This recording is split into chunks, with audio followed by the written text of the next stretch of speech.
Sama seperti Densus yang menangkap hari ini. Sejak tahun 2000 Densus 88 menangkap 2000 orang teroris. Mengapa Densus menangkap ini? Banyak yang dituduh Densus ini hanya nangkap orang Islam. Kalau nangkap orang Islam jumlahnya ratusan juta Pak yang ditangkap. Tapi Densus menangkap orang ini bukan karena mereka Islam, tapi karena mereka masuk dalam jaringan terorisme. Kalau orang Islam yang seperti kita, yang biasa-biasa saja, yang moderat ini, nggak mungkin ditangkap, santai aja. Merokok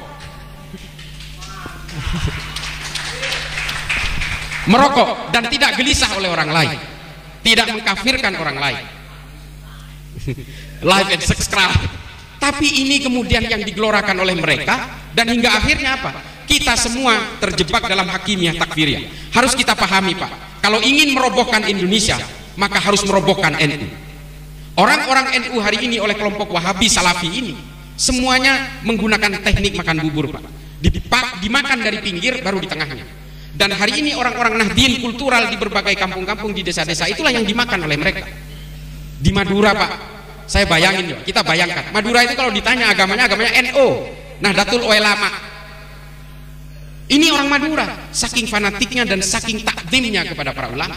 Hari ini sudah masuk mereka, dan salah satu yang menjadi penyuaranya adalah kakek saya. Saya miris sekali, dan orang di kampung saya sudah dijahiliahkan semua.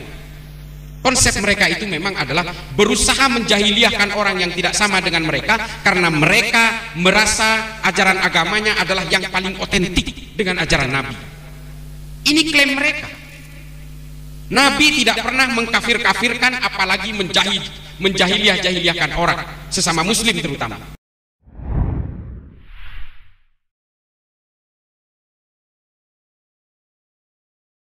Pengajian sunnah, dakwah salafiyah sangat jauh dari mengkafirkan manusia. Karena hak mengkafirkan manusia adalah hak Allah dan Rasulnya, bukan hak kita. Kita mengikuti, dan orang yang paling tahu tentang itu tentu orang alim, ahli ilmu. Siapa yang dikafirkan oleh Allah dan Rasulnya, maka dia kafir. Siapa yang tidak dikafirkan oleh Allah dan Rasulnya, maka dia tidak kafir.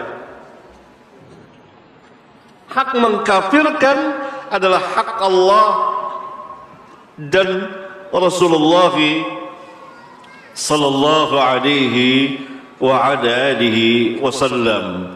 Maka ahlus sunnah tidak gampang, tidak seenaknya, tidak semaunya, tidak mengikuti hawa nafsunya, tidak dengan kebodohannya mengatakan langsung fulan kafir, tidak. Tapi kalau penjelasan secara umum, perbuatan ini kalau dilakukan adalah kafir. Yakni pengkafiran ada dua macam. Pengkafiran secara umum, perbuatan ini kalau dilakukan oleh manusia dia kafir. Ada yang ta'yin, ditentukan ABC-nya, fulan kafir. Ini perlu ditegakkan hujjah kepada fulan. Dan ini manhaj para sahabat ridwanullah alaihim jami'an. Adapun ahli bid'ah itu sangat mudah, ringan sekali mengkafirkan, karena manhaj mereka dibina atas dasar kejahilan dan hawa.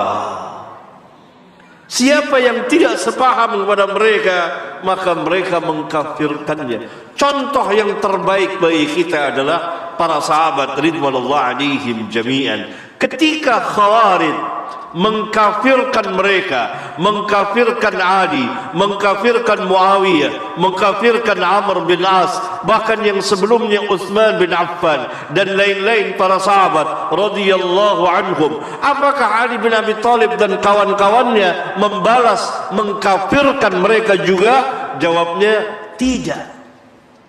Lihat keadilan para sahabat. Khawarij mengkafirkan Ali. Ali tidak membalas mengkafirkan mereka, karena tidak ada dalil untuk mengkafirkan mereka. Oleh karena itu hadis-hadis Khawarij yang Nabi SAW katakan yamruquna minal Islam, mereka keluar dari Islam seperti anak panah keluar dari busurnya, demikian. Bagaimana kita memahami hadis Rasulullah SAW ini? Lihat tatbik penerapan para sahabat terhadap Khawarij ketika mereka berhadapan dengan Khawarij, maka mereka tidak mengkafirkan Khawarij secara umum.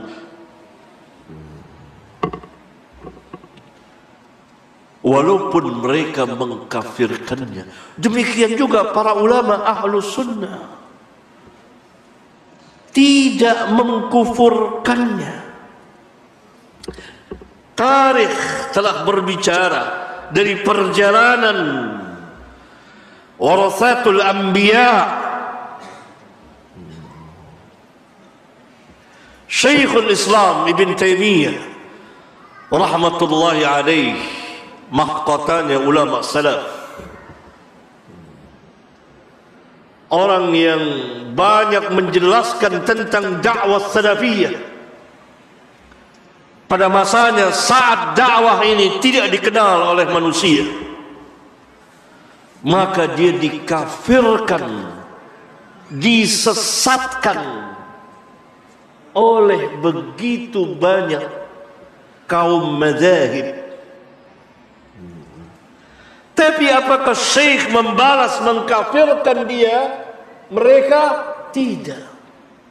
Bahkan Syekh memberikan uzur.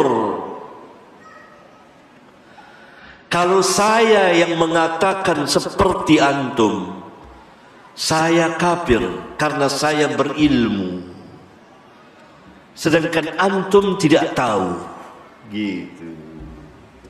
Kepada Jahmiyah itu yang mengatakan Allah fi kulli makan. Kalau saya yang mengatakan itu, maka saya kafir. Karena saya berilmu, tahu